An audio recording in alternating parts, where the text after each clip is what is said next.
एक मछुआरे का भगोड़ा। नदी के किनारे एक छोटा सा घर था, जहां रहता था एक मछुआरा। रामू नाम था।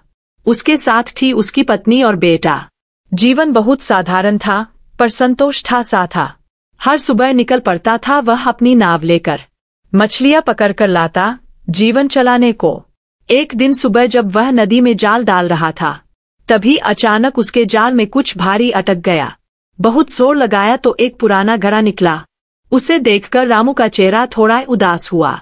सोचा, शायद कोई बच्चा खेलते हुए फेंक गया। वह घड़ा उठाकर नाव में रख लिया। शाम को घर लौटकर उसने घड़ा बेटे को दे दिया। बेटा बहुत खुश हुआ और उसे साफ करने लगा। रगड़ते रगड़ते अचानक घड़े से एक तरफ की मिट्टी हटी। अंदर से कुछ चमकता हुआ दिखाई दिया। वह और साफ करने लगा तो हैरान रह गया। घड़ा सोने के सिक्कों से भरा हुआ था। उसने तुरंत दौड़कर यह बात पिता को बताई। रामू ने देखा तो उसकी आंखें फटी की फटी रह गईं। इतना सोना उसने अपने जीवन में कभी नहीं देखा था। उसकी पत्नी की खुशी का तो कोई ठिकाना नहीं था, पर रामू के मन में एक अजीब सी बेचैनी थी। उसने सोचा, यह धन हमारा अपना तो है नहीं। उस रात रामू को नींद नहीं आई। वह बार बार उस सोने के घड़े को देखता। उसकी पत्नी बोली, अब तुम्हें कड़ी मेहनत नहीं करनी पड़ेगी। पर रामू का मन मानने को तैयार नहीं था। वह सोचता रहा, कहीं यह धन किसी गरीब का तो नहीं, जो किसी मुसीबत में फंसा होगा। अगली सुबह वह गांव के मुखिया के पास पहुंचा और सारी कहानी विस्तार से सुनाई। मुखिया ने कहा, रामू, तूने बहुत अच्छा किया। यह धन शायद प्राचीन जमाने का कोई खजाना है। पर रामू ने कहा, मैं इसे अपने पास नहीं रख सकता, क्योंकि यह मेरी मेहनत की कमाई नहीं है। मुखिया ने सोचा और फिर सलाह दी कि इस सोने को राजा के पास ले चलते हैं। राजा ही तय करेंगे कि इसका क्या करना उचित है। रामू इस बात के लिए तैयार हो गया। उसने घड़ा उठाया और राजमहल की ओर चल पड़ा। रास्ते में लोग उसे देखकर हैरान हो रहे थे। राजा के सामने पहुंचकर रामू ने सब कुछ कह सुनाया और वह सोने का घड़ा राजा के सामने रख दिया। राजा ने देखा तो वे भी आश्चर्यचकित रह गए।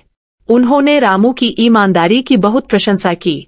राजा बोले, यह धन तुम्हारा है क्योंकि तुमने इसे पाया। पर रामू ने विनम्रता से इनकार कर दिया। रामू बोला, महाराज, मैं एक साधारण मछुआरा हूँ। मेरी मेहनत से ही मेरा परिवार पलता है। अगर मैं यह धन ले लूंगा तो मेरी मेहनत छूट जाएगी और मेरा बेटा आलसी हो जाएगा। कृपया इस धन से गांव के लिए कुछ अच्छा करें, यही मेरी इच्छा है। रामू की यह बात सुनकर राजा बहुत प्रभावित हुए। उन्होंने कहा, तुम सच्चे अर्थों में एक धनी व्यक्ति हो। राजा ने वह सोना ले लिया और रामू को इनाम दिया, पर रामू ने वह इनाम भी लेने से मना कर दिया। वह बोला, महाराज, मुझे केवल आशीर्वाद चाहिए, ताकि मैं ईमानदारी से अपना काम करता रहूं। राजा ने रामू की इस महानता को देखते हुए एक महत्वपूर्ण निर्णय लिया। उन्होंने घोषणा की कि उस सोने से गांव में एक विद्यालय और एक चिकित्सालय बनवाया जाएगा। साथ ही नदी पर एक मजबूत पुल बनेगा, ताकि मछुआरों का सफर आसान हो जाए। रामू खुशी खुशी अपने घर लौट आया। उसकी पत्नी ने भी उसके फैसले का समर्थन किया। गांव वालों ने जब यह सुना तो रामू की जय जयकार करने लगे। उन्हें गर्व था कि उनके गांव में ऐसा इंसान रहता है। रामू का बेटा अब नए स्कूल में पढ़ने लगा और उसने भी ईमानदारी का पाठ सीख लिया। समय बीतता गया, गांव में विकास होने लगा। नया स्कूल और अस्पताल सबके काम आने लगा। नदी पर बना पुल मछुआरों के लिए वरदान साबित हुआ। अब वे आसानी से दूसरे किनारे तक जा सकते थे। रामू अब भी रोज मछली पकड़ने जाता था, पर अब उसकी नाव नई और जाल मजबूत थे। एक दिन राजा फिर से उस गांव में आए। उन्होंने देखा कि सब कुछ कितना बदल गया है। उन्होंने रामू को बुलाया और कहा, तुम्हारी ईमानदारी ने पूरे गांव का भाग्य बदल दिया। मैं तुम्हें गांव का प्रमुख बनाना चाहता हूँ। पर रामू ने मुस्कुराकर इनकार कर दिया। रामू बोला, महाराज, मैं एक मछुआरा हूँ। मेरा काम नदी में जाल फेंकना है, शासन चलाना नहीं। मुझे मेरी इसी साधारण जिंदगी में खुशी है। कृपया मुझे यही करने दे। राजा ने उसकी बात मान ली और सम्मान दिया, और रामू की ईमानदारी की कहानी दूर दूर तक फैल गई। रामू का बेटा अब बड़ा हो चला था। उसने अपने पिता से सबक सीखा था। वह भी मेहनत और ईमानदारी से काम करता। और पढ़ लिखकर एक अच्छा इंसान बना। उसने गांव के बच्चों को पढ़ाना भी शुरू किया ताकि वे भी अच्छे नागरिक बन सके। एक बार फिर से मौसम खराब हो गया। भारी बारिश ने नदी का रूप बदल दिया। पानी का स्तर बहुत बढ़ गया था। मछुआरे डर के मारे नदी में नहीं जा रहे थे। परिवारों के सामने भोजन का संकट आ गया। सब लोग परेशान होकर रामू के पास आए। रामू ने सबको धीरज बंधाया और नए पुल की मदद से दूसरे गांव से मदद लाई। उसने राजा को भी सूचना भेजी और जल्द ही राहत सामग्री पहुंच गई। रामू की समझदारी और दूरदर्शिता से पूरे गांव ने उस मुसीबत को पार कर लिया। इस घटना के बाद रामू का सम्मान और बढ़ गया। लोग उसे सिर्फ एक मछुआरा नहीं बल्कि नेता मानने लगे। वह हमेशा दूसरों की मदद के लिए तैयार रहता, चाहे वह किसी की नाव ठीक करना हो या झगड़ा सुलझाना। उसका जीवन सादगी और संतोष से भरा था और यही उसकी सबसे बड़ी दौलत थी। वर्षों बीत गए। रामू अब बूढ़ा हो चला था, पर अब भी वह नदी पर जाने का आनंद लेता था। उसका बेटा अब पूरी तरह से काम संभाल चुका था और वह भी अपने पिता की तरह ईमानदार था। गांव का स्कूल अब कॉलेज बन चुका था, जहां दूर दूर से बच्चे पढ़ने आते थे। एक शाम जब रामू नदी किनारे बैठा था, तभी एक युवक उसके पास आया। वह बोला, मैं दूर शहर से आया हूँ। मैंने आपकी ईमानदारी की कहानी सुनी है।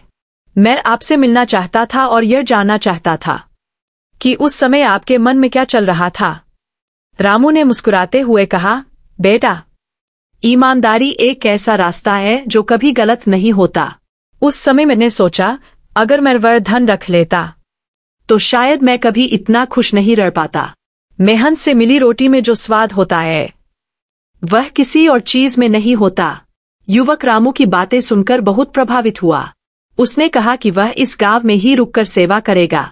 रामू ने उसे आशीर्वाद दिया और कहा, याद रखो, सच्चा भाग्य धन में नहीं, संतोष में होता है। वह युवक अब गांव के विकास में जुट गया और रामू की शिक्षाओं को आगे बयाने लगा। रामू की कहानी अब एक किंवदंती बन चुकी थी। माता पिता अपने बच्चों को उसकी कहानी सुनाते थे। वह सिखाते थे कि ईमानदारी सबसे बड़ा गुण है और मेहनत से कमाया हुआ एक पैसा भी बहुत कीमती है। रामू का जीवन सबके लिए एक मिसाल था कि साधारण जीवन में भी असाधारण खुशी मिल सकती है। अब रामू का समय अपने अंत के निकट था, पर उसके चेहरे पर कोई अफसोस नहीं था। उसे पता था कि उसने एक सार्थक जीवन जिया है और दूसरों के लिए एक अच्छा उदाहरण छोड़ा है। उसने अपने बेटे को अपना आखिरी पाठ पढ़ाया, कभी भी लालच मत करना और हमेशा दूसरों की मदद करना। उसकी आखिरी इच्छा थी कि उसे नदी के किनारे ही दफनाया जाए, जहां उसने अपना पूरा जीवन बिताया था। जब उसने आखिरी सांस ली तो पूरा गांव शोक में डूब गया, पर हर किसी के दिल में उसके लिए प्यार और सम्मान था। उसकी कब्र पर एक साधारण सी पट्टिका लगाई गई, जिस पर लिखा था, यह एक सच्चा इंसान सो रहा है। रामू के जाने के बाद भी उसकी विरासत जीवित रही। उसका बेटा और वह युवक मिलकर गांव का विकास करते रहे। नदी अब भी बहती थी, मछुआरे अब भी जाल डालते थे, पर हर कोई रामू को याद करता था। वह स्कूल अब एक बड़ा विद्यालय बन गया था, जिसका नाम रामू के नाम पर रखा गया। कहानियां समय के साथ फीकी पड़ जाती है, पर रामू की कहानी हर पीढ़ी के साथ ताजा होती गई। वह घड़ा आज भी राजमहल में संग्रहालय में रखा है और उसके साथ रामू की ईमानदारी की गाथा लिखी है। लोग उसे देखते हैं और प्रेरणा लेते हैं कि एक छोटा सा इंसान भी कितना बड़ा बन सकता है। नदी का किनारा, वह पुराना घर अब भी खड़ा है, जहां रामू का पोता पोती अब रहते हैं। वे भी मछली पकड़ने का काम करते हैं और अपने दादा की तरह ईमानदार और मेहनती है। उन्हें अपनी विरासत पर बहुत गर्व है और वे उसे और समृद्ध करने का सपना देखते हैं। आज भी जब कोई नया मछुआरा गांव में आता है तो उसे सबसे पहले रामू की कहानी सुनाई जाती है। उसे बताया जाता है कि यहाँ भाग्य से ज्यादा मेहनत का मूल्य है और ईमानदारी ही सच्चा धर्म है। इससे गांव की संस्कृति बनी रहती है और लोग सही रास्ते पर चलते हैं। कभी कभी बच्चे नदी किनारे खेलते हुए पुराने घरों के टुकड़े ढूंढते रहते हैं। वे मजाक में कहते हैं, शायद हमें भी सोना मिल जाए, पर उनके शिक्षक उन्हें समझाते हैं। वे कहते हैं, सोना तो बस एक धातु है, असली खजाना तो तुम्हारे अंदर की ईमानदारी है। रामू की कहानी हमें यह सिखाती है कि जीवन में कुछ भी अचानक नहीं मिलता। हमें अपने भाग्य का निर्माण खुद करना होता है, और वह भी सही रास्तों पर चलकर ही संभव है। धन आता जाता रहता है, पर सम्मान सदा के लिए रहता है, और यही इंसान की सबसे बड़ी पूंजी होती है। नदी की लहरें आज भी वही गीत गाती है जो रामू को सुनकर प्रेरणा देती थीं। वह पुल आज भी मजबूती से खड़ा है, जो उसकी ईमानदारी का एक स्मारक है। गांव वाले आज भी उसे याद करते हैं और उसके आदर्शों पर चलने की कोशिश करते हैं। कहानी का अंत होता है, पर शिक्षा हमेशा रहती है।